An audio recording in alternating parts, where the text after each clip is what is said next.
Hello everybody, this is Alberto Kennedy, aka Grimoire. As you can see, I'm wearing my faux fur. Faux fur, it's not real. I don't want nobody from PETA coming after me. The reason why I'm wearing the fur for this video segment is I'm really excited to bring to you guys this topic. Totem spirits, totemic powers or magic, totemic magic. Or spirit animals. When I first started my training, I have my notes, in magic and whatnot. As I said, my mom taught me Mexican, Indian forms of magic, shamanism and whatnot. That was my base. That was from Catholicism. Then to that, my abilities came and yada, yada, yada. Well, this magic is near and dear to my heart. I've incorporated it in every facet of my life and of my magic and whatnot. When you work magic, you can have spirit guides, protectors, and all that. But totemic magic is something that's not really spoken about. And so let me speak about it, right? Okay, what is totem magic or spirit animals and the working with spirit animals and all that? It's a part of shamanism. Okay, just throw that out there. But I'm going to break it down a little bit more detailed. A totem is a sacred animal spirit, a spirit being, a symbol or object of power, a symbol of power, object of power that can be connected to you or your family line, your tribe, or an individual.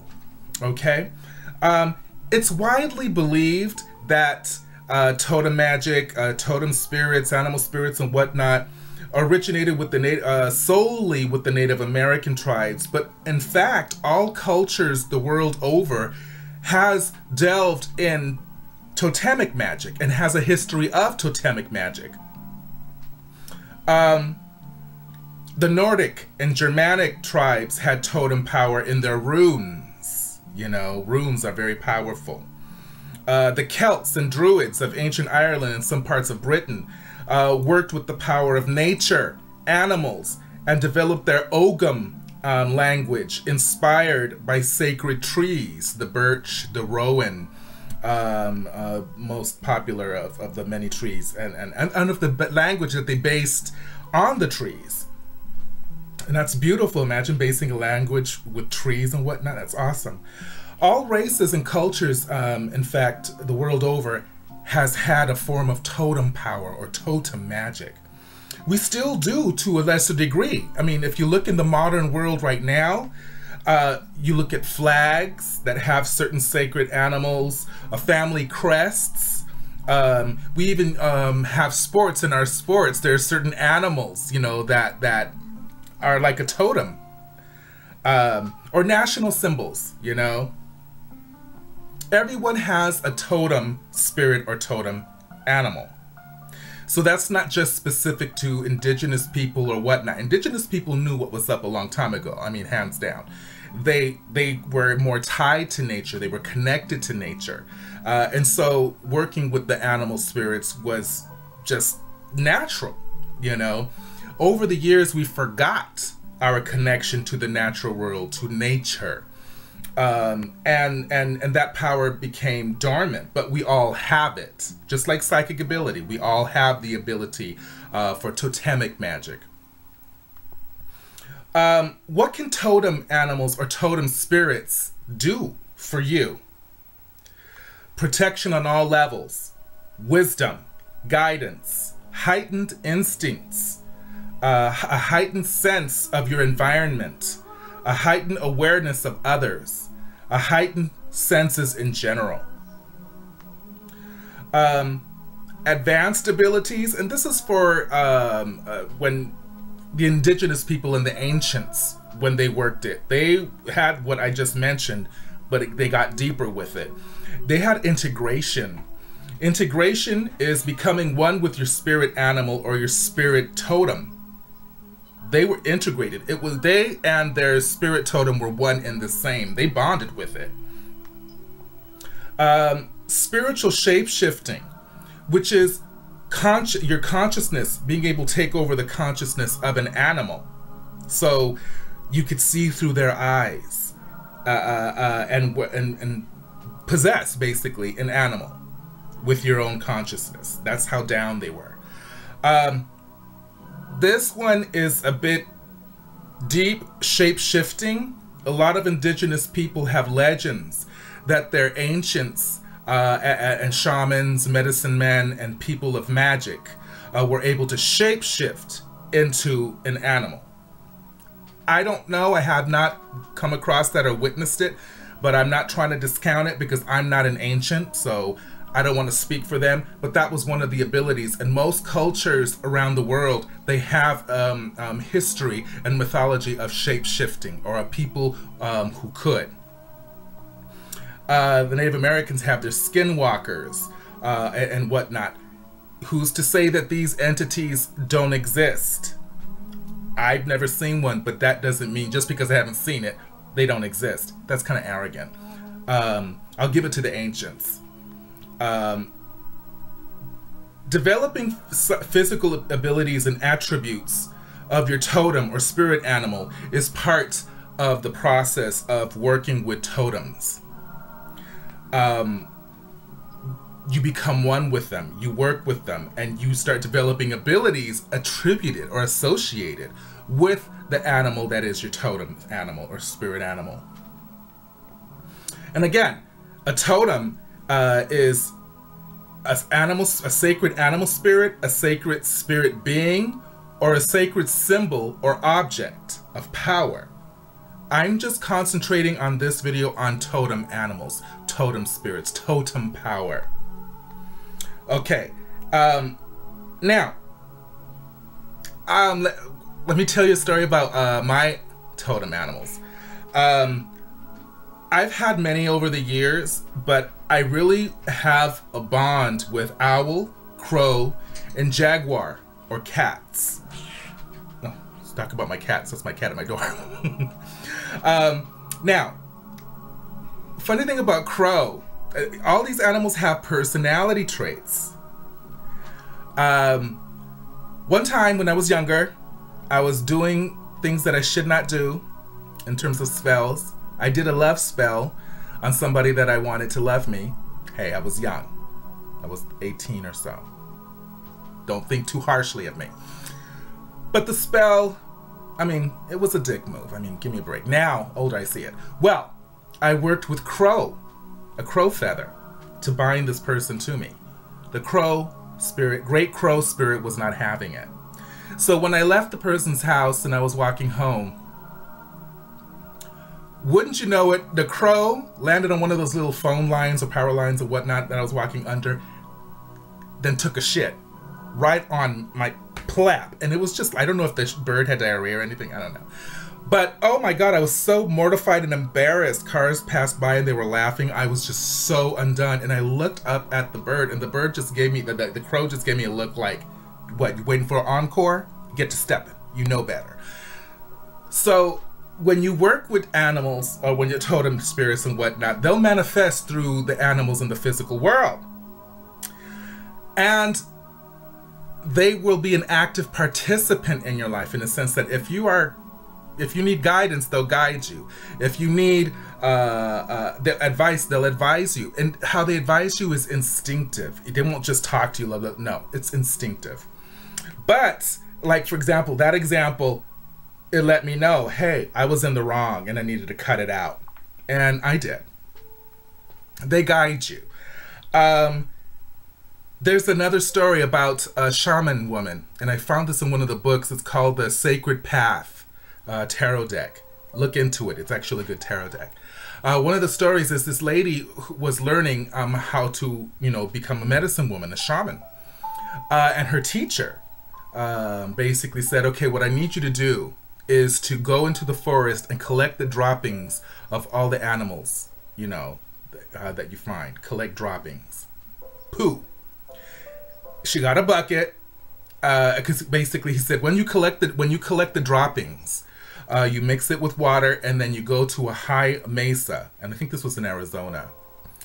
and you draw a big circle, and you're going to do a vision quest, which means you're going to sit in that circle until you get a vision from your animal. Well, she did that. She went to the place. She went to, I guess, the land area, and she was picking up the droppings and whatnot, put it in the bucket, did pour water in it, and then she drew a big old circle with that poo. And then she caught a vision.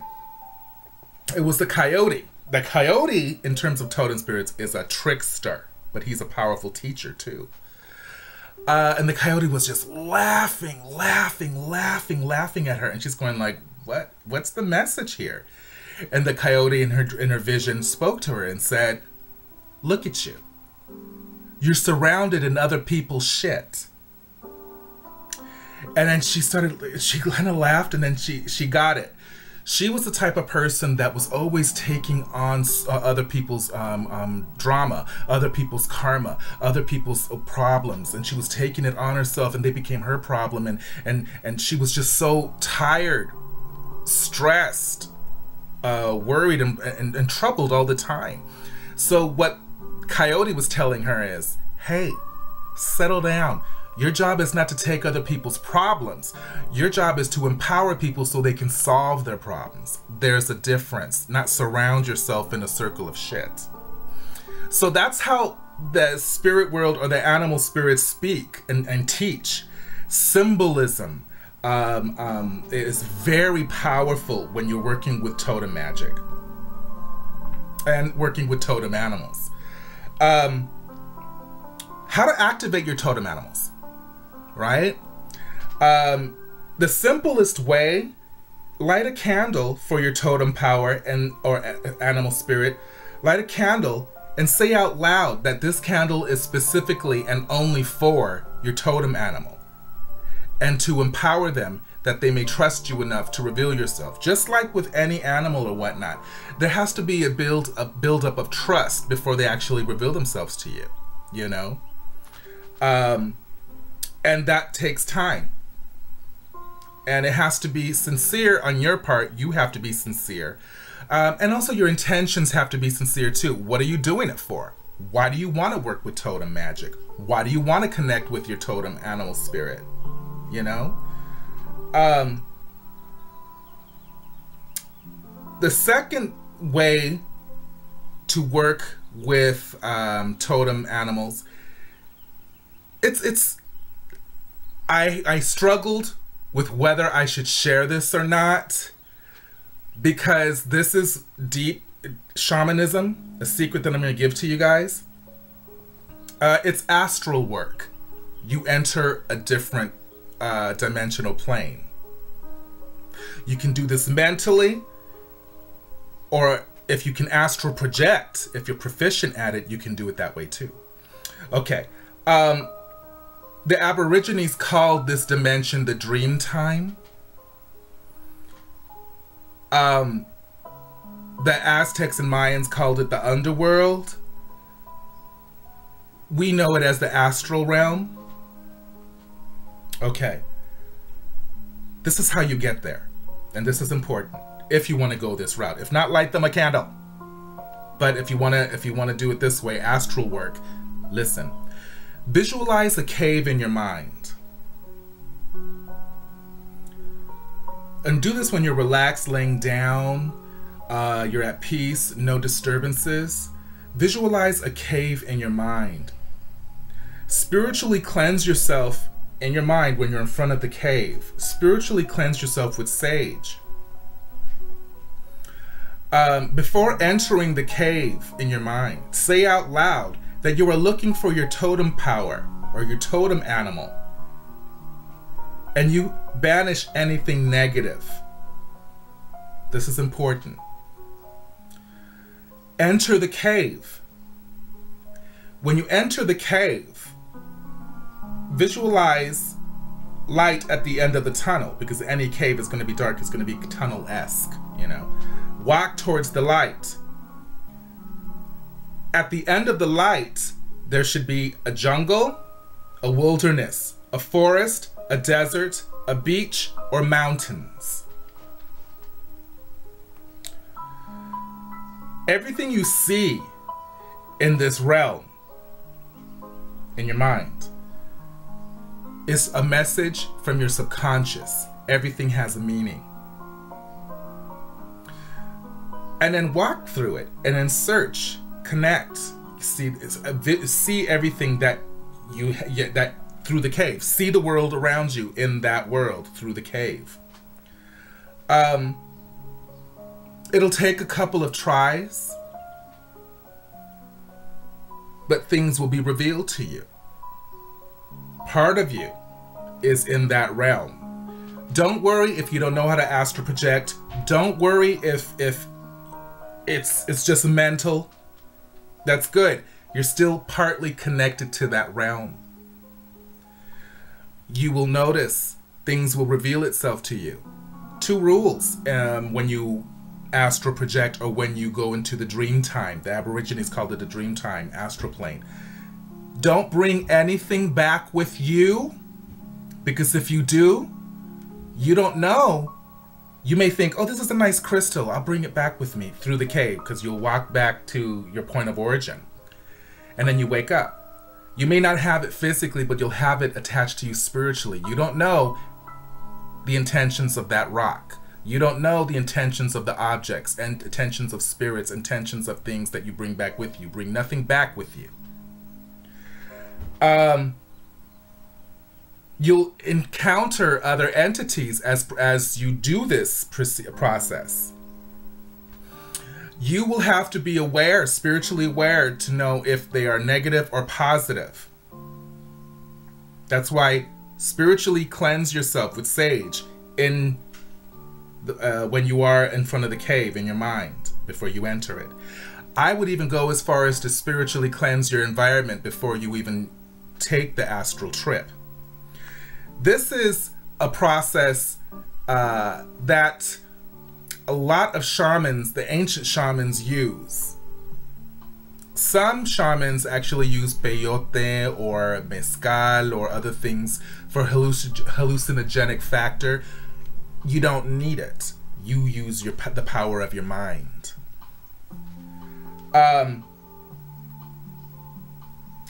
And this is how shamans connected with different plants. They knew what plants healed. They spoke to them in the dream time, in the astral plane. Everything has a spiritual essence. Everything is alive in the astral realm. And the shamans and ancestors spoke to spirits. They spoke to elementals, jinn. They spoke to angels. They spoke to, in the astral plane, or as the Aborigines call it, in the dream time. This is a powerful step, because it's not only a way in how to access your totemic power, totemic magic, your totem spirits. It's a way to connect with the other side. And it enhances your overall psychic ability, your overall sensitivity, psychic sensitivity. It enhances your empathic abilities. It enhances your connection to the dead, to the celestials, to the elementals. Also, thirdly, what you may want to do in order to connect with your totem spirit or animal spirit is to leave offerings outside of your home. A bowl of water, maybe